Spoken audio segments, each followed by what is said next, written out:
the Atlanta Hawks are contenders to some people. I don't have them there just yet.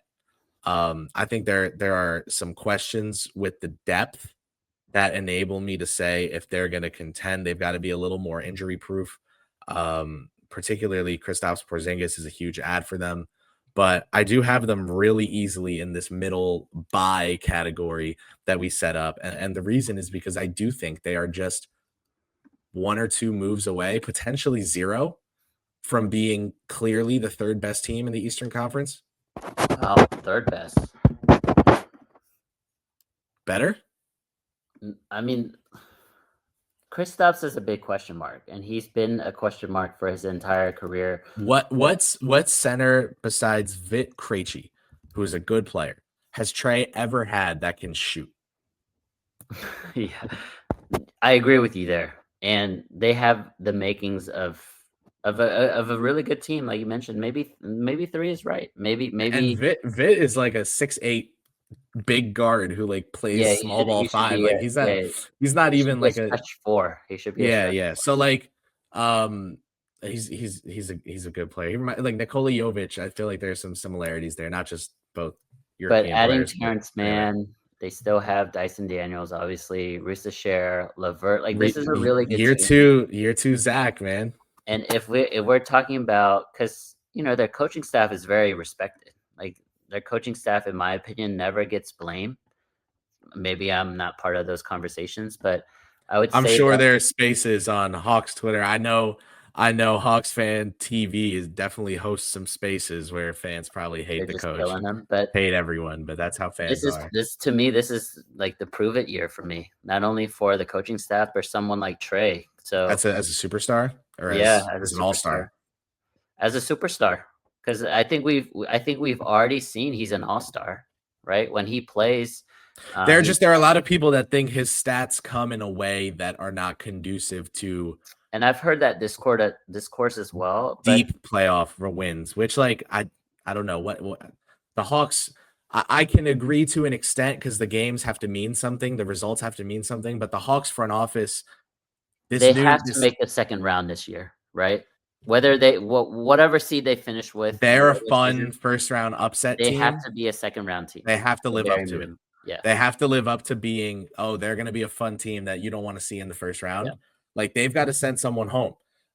It doesn't have to be Cleveland. It can be Detroit. It can be who might sneak in from the Eastern. Like if they get Orlando in the first round and beat Orlando, they can lose. They can get swept in the second round. I don't care. Yeah. That is a huge accomplishment. Obviously they'll want much more at that point, which is deserved and expected. But you get what I'm saying, right? Like Ansi Salah, ever since getting hired months ago, has been nails as the GM of this team. I think Asen Newell, I agree with you. A fun ad for them. Someone who I think could be a good piece, a Chris Boucher type piece on the Raptors, for this Hawks team. And maybe as soon as the end of his first year or his second year, because he's got that experience. I will say they do need, I think, an upgrade on the Levert spot. The depth. Who do you think is the starting 5? Let's start there. Do you start Okongwu and Porzingis and just have Porzingis stay outside the 3-point line and not get hurt? I probably would not start the 2. I'd be a little more defensive minded, but that's me. Like I would start Porzingis, but I don't like. Do you want to set the precedent that he starts when he's healthy and then when he ends up missing some time, then you're flip-flopping lineups, or do you just hope that he's healthy? Do you hope that he's healthy and just start him? Question. That's a very good question because that's going to affect how other people feel, right? Because if he's a for sure starter right off the bat, just because he's a 7-5 shooter, but he's got championship experience at this point too. Like he's a really big piece on a championship team in a way that he needs to be a big piece in Atlanta. So I would understand it. I think you do. I guess if I were the Hawks, I would side on we've got to operate as if he's going to go for all 82 unless the games that we rest him. I agree with you. The spacing he will bring, right? They have starters that like Trae Young, Nickeil Alexander-Walker, big add in free agency, Jalen Johnson, up and coming. But some people would say rising star. Yeah. Right. Some people would say I'm one of those people. Soon to be all-star. Yep. So if I'm the Hawks, I'm looking at Trae, Nikhil, Dyson, Jalen, and Porzingis. Maybe Ricochet in for Daniels. Maybe. But I'd let Zach have that offensive freedom on the bench.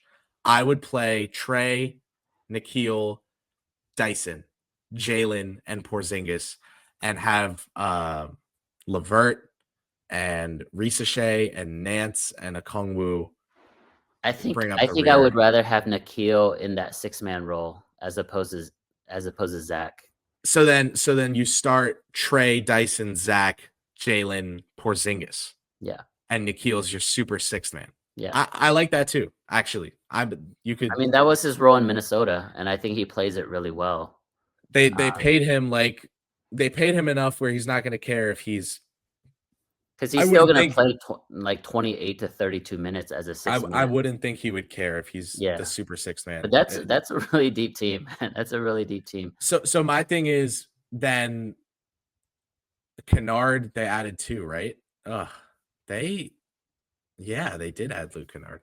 I guess that Kennard spot, the Levert Kennard spots are where I guess if I'm them, I'm wondering.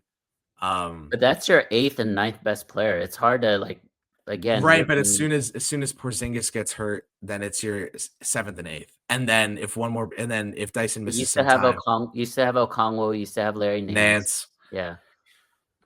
They're pretty protected if nah, Porzingis gets hurt.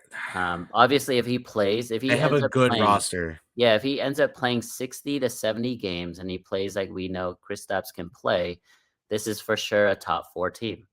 If he doesn't, But it's tough for me because if we're assuming Kristaps is going to miss some time, it takes 1 or 2 other players. Like think about what happened to the Knicks, not this past season, but the year before. And obviously that's an outlier. You can't never drive a car because you might get into an accident. That said, you can't go 80 miles an hour on streets because you can't just live your life scared of every risk. No, some risks are worth being scared of, man. I think they have a team outside of Kristaps that's good enough to win any night, right? They have a team good enough to win every single night. But if someone goes down and Levert becomes this, or then you have to move Nickeil Alexander-Walker into the starting lineup. Levert's your 6th man, and now you're really counting on guys like Krejci or Kobe Buffkin, who I don't know are there yet. Or Krejci, I guess, is someone who like he sticks in the NBA and he's a resilient guy because he knows what it takes to stick in the NBA and he's a hard worker. He's a favorite niche role player of mine, I guess, if that's not obvious. Just a good watch. I mean, a 43, 45% 3-point shooter with that no, size. exactly, man. Yeah, like he's awesome. He's awesome. I like him a lot. But that said, this is a Vic Krejci podcast. But that said, I fear that they could use like a Tyus Jones. So like Malcolm Brogdon's out there right now. Again, another injury prone player, unfortunately, because I like his game a lot too. But like, I think there are other additions they should look to be making to just hold things up, to eat innings in case of emergency, in case of injury. But I really like what they've got. And Trae, Nikhil, Dyson, Ricochet, Jalen Johnson, that's a core that you can really look at and be like, this is us for the next couple seasons. And taking a step back even further, like they kind of treaded water for the last couple seasons. Some certain moves didn't work out, DeJounte, things like that. But they timed it to the point where they're basically going all in at the right time in the East, right? Because you really just have to deal with New York. And that's why I said top 3. Yeah, you're right.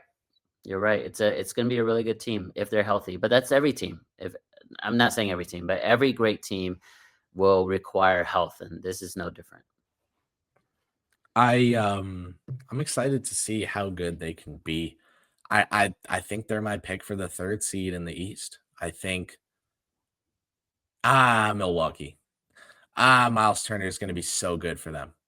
Giannis and Miles Turner are going to crush. It all comes down to is Giannis, and obviously if it's not clear, the Bucks are one of the few teams we have left because we have 1, 2, 3, 4, 5, 6. We have 12 teams left to discuss. 6 will come in the second half of this buyer segment. It'll be part two of 3. And then part 3 of 3 will be, or I guess the fourth of 3 parts will be the contenders. The Bucks will be in one of those 2 segments, duh. So get ready for that. But yeah, so Atlanta top 4. That will be Atlanta top 4. I'm locking in. I think they can win more games than Orlando in the regular season. I think Orlando might have some growing pains that will be good for them long term. Yep. I think Atlanta, Trae might just be so elated with the quality of his roster. They might just hit the ground running. They might just, from a regular season standpoint, that team might win, 55 games. I wasn't going to go that high. You said it, not me. Yep. I was going to say 50 though, because they are. This is as good as feisty gets. Yeah. Right. I always talk about how whenever someone's talking about an NBA team, they're like, oh, they're gritty, they're feisty. Like the worst kept secret is that team also sucks. But I think this Hawks team is going to be feisty in a we're really good at basketball and we know it way.